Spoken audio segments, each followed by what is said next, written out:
What's up, YouTube squad? Hashtag YouTube can be great. Welcome to my channel, everybody. Thank you so much for your support. This is the Merit to Medicine Season 7, Episode 5 review, Naked and Not Afraid. This episode, I don't know what's going on this entire season. It's not as eventful as the previous ones that we've seen. However, this episode has some interesting stuff in it, so I'm gonna review and let y'all know. And I'm also gonna let you know that I will be reviewing The Real Housewives of Atlanta that's coming on this November. And from what I see, it's gonna be lit, and I will tell y'all about it and give you my tea truthfully and honestly. And if I have to read a bitch, and I will do it too, because I'm about to read Toya in this episode, and I need y'all to hear all this shit because she needs to know too. So the episode starts where it left off last week with Toya's birthday party. Toya always does some lavish shit for her birthday party. Even if she knows she can't afford that shit, she always does some stupid shit. First, it's either it's too much money or it's inappropriate. This time around, she didn't invite these girls to her birthday party, and they show up to support her. Everybody's there. Contessa's there. Simone's there. Jackie's there. Quada's there. Mariah's there. You know, a couple other people are there. But Simone's messy ass in the last episode decided to invite Buffy, even though Toya already told her that she didn't want Buffy there because Buffy allowed Jocelyn in last episode. She was at her party, and Jocelyn was reading Toya talking about how her she had the tax issue, telling her that she didn't look right, she looked thrifty, things like that. So Toya kind of took it personal and didn't want Buffy there, but Simone ended up bringing her ass there because Simone is just that girl's a little bit two-faced, but I'm gonna get to her later.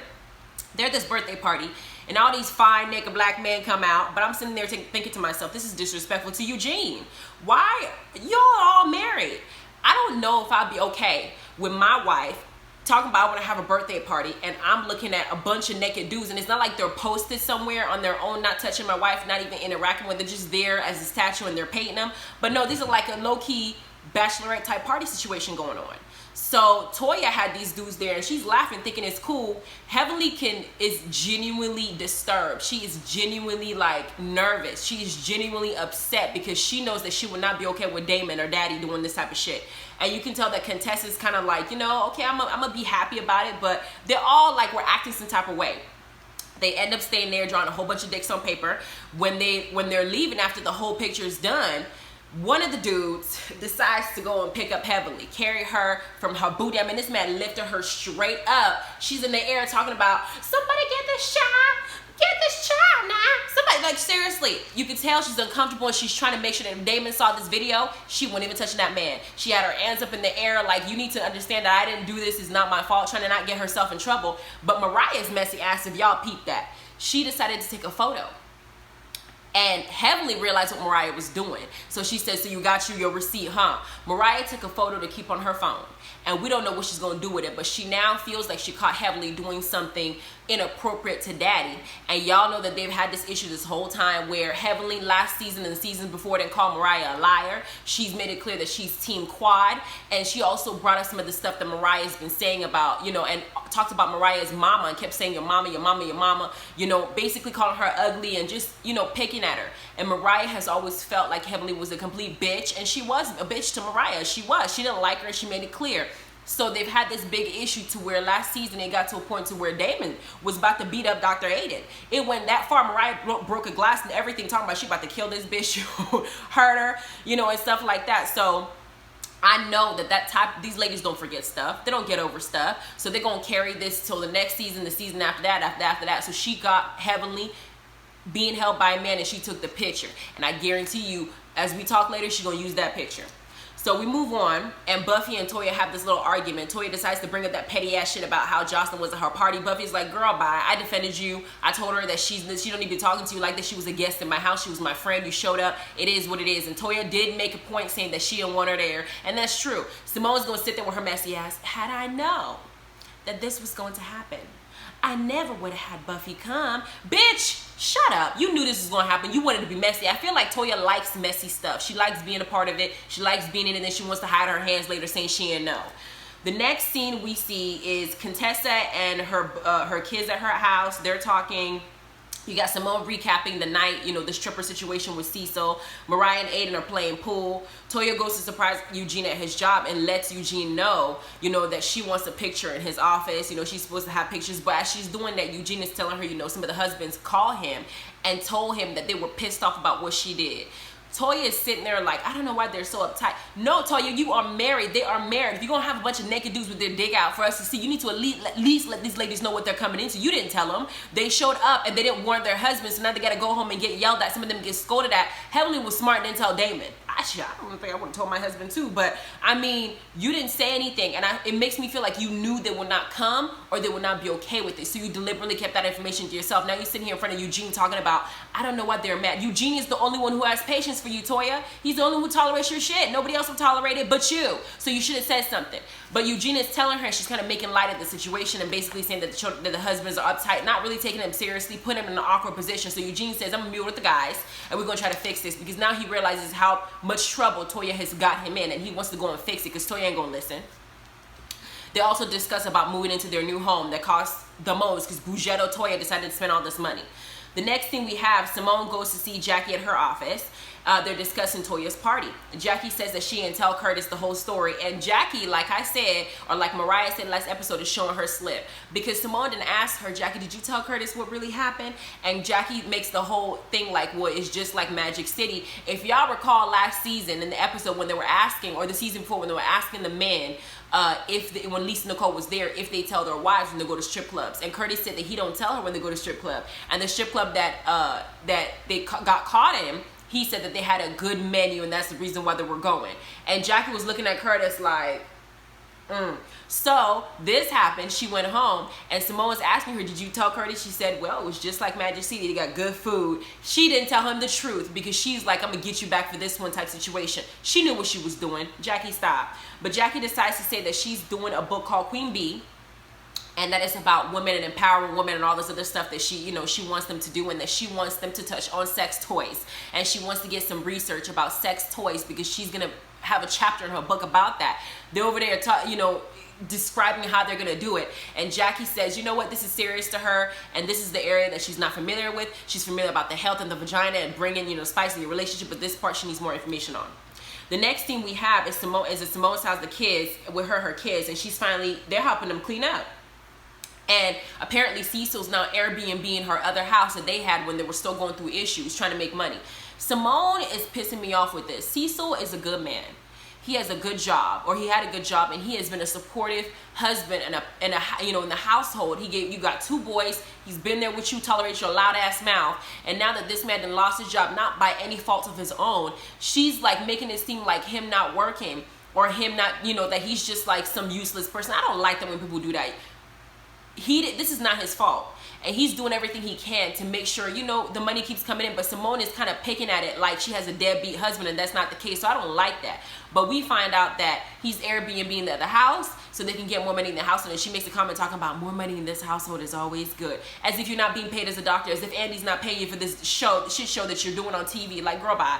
But they decided to talk to their sons about STDs, and she's traumatizing her son by showing them pictures about girls who got herpes and basically talking to them about all these STDs. It's a good way to talk to your kids, but she was showing them photos and shit, and that would have traumatized the hell out of me. She also did what I like every parent to do, which is mention to their son that you need to be careful when you're dealing with women. You need to pay attention to what they're saying. If the girls are saying no, I don't want this, listen to them, because you can get into a situation and you can end up in jail because that's rape. And I like that she's doing that as a parent, because most parents don't talk to their kids about that. I know somebody who got into that type of situation in college, and it was a hot ass mess. So you want to make sure you let your kids know that as boys, you got to pay attention to what the girl's saying, so you don't end up in that situation. So that was a good thing. The next thing we have, Evelyn goes over to Quad's house, and Quad has a new property. You can tell she has this, she makes it look like it's a very nice place. And she's there. Quad is on the phone with her lawyer that's supposed to be setting up what's going on between her and Gregory.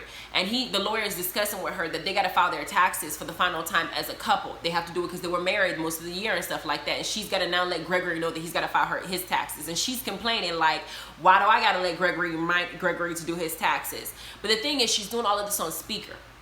Evelyn is right there, listening to the entire conversation. So she decides to interrupt the conversation with her messy ass talking about, you got some cheese for your crackers? And Quad is looking at her like, I'm just trying to get a divorce. Why are you asking me about crackers?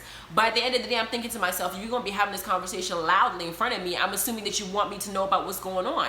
But after the conversation, Evelyn starts prying and asking, Quad, hey, what's the deal? Who's going to get the house? How y'all splitting things? Asking questions. And Quad did this little mean, nice way of telling Heavenly that she's being too nosy and she needs to back up. But at the same time, Quad, the fuck? You sit up here having a conversation in front of your husband about your divorce in front of me on speaker. The hell you think I'm gonna do? You're inviting me to have an opinion. I'm in your house. We're the only two there. Why can't I ask? But Quad does the most. I mean, she does the most, so whatever. Anyway, the next scene, all the men meet up. They're supposed to be playing like football where they're throwing into a bunch of bowling pins.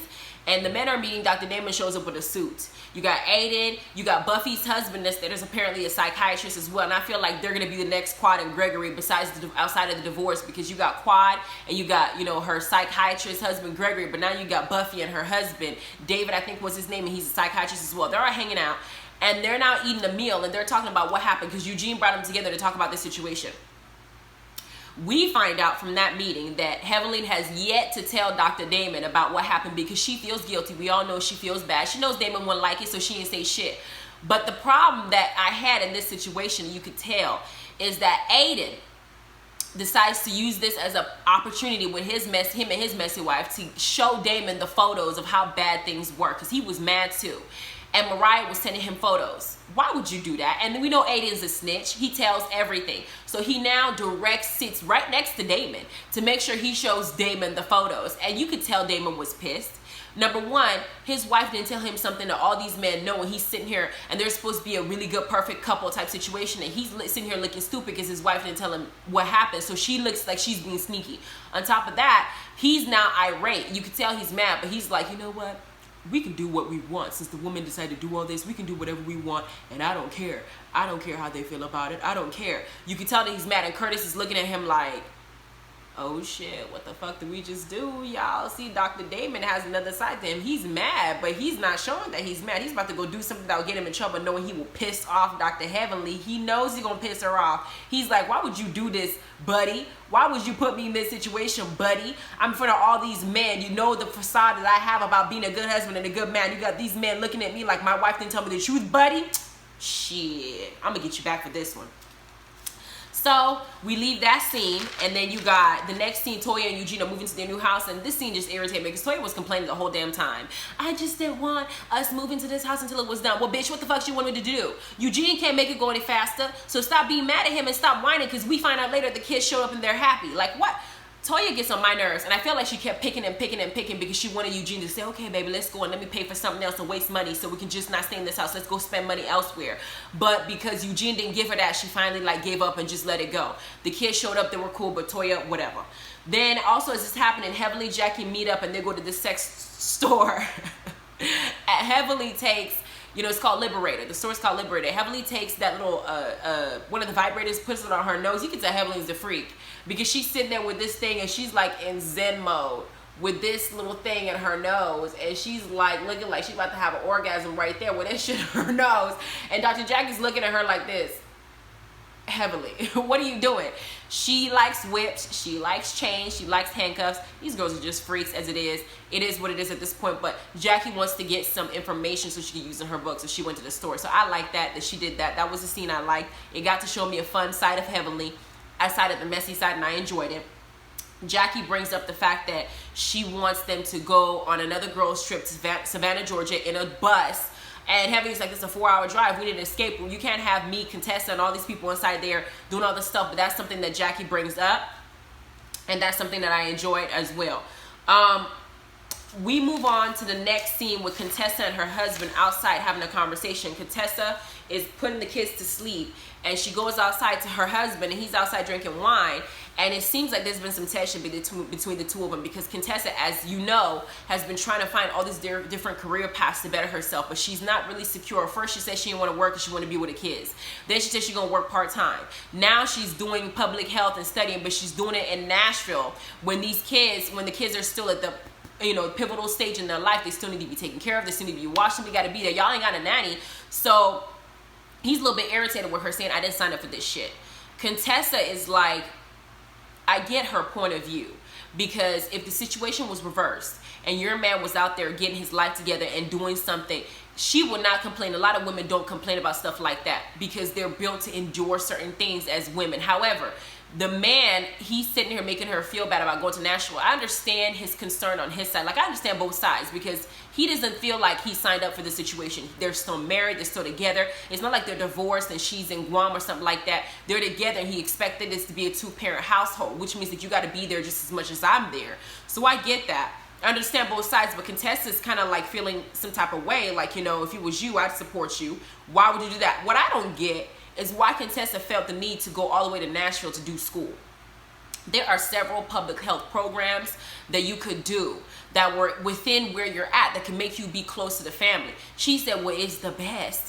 Yeah, UCLA is a good school, but so is, UC San Diego. So is, all the, other colleges, Cal State, so is Florida State, so is Texas, A&M. The other, you can get the same education elsewhere. You don't necessarily have to go to that particular one. So far as your grades and you got the certificate to prove that you did what you were supposed to do, you don't have to go out of state. You have young kids, girl. Why would you do that? So I understand, her husband's frustration, but Contessa kind of made me feel some type of way when she tried to make him feel guilty about him expressing himself. She was like, well, I quit.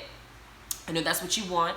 That whole, let me get, like, you want me to quit. You don't want me to pass. You don't want me to fail. You want me to fail. You don't want me to pursue my dreams. So guess what? I quit, and it's on you. That guilt trip situation that she was doing. And I don't like how they both interact with each other when they're upset.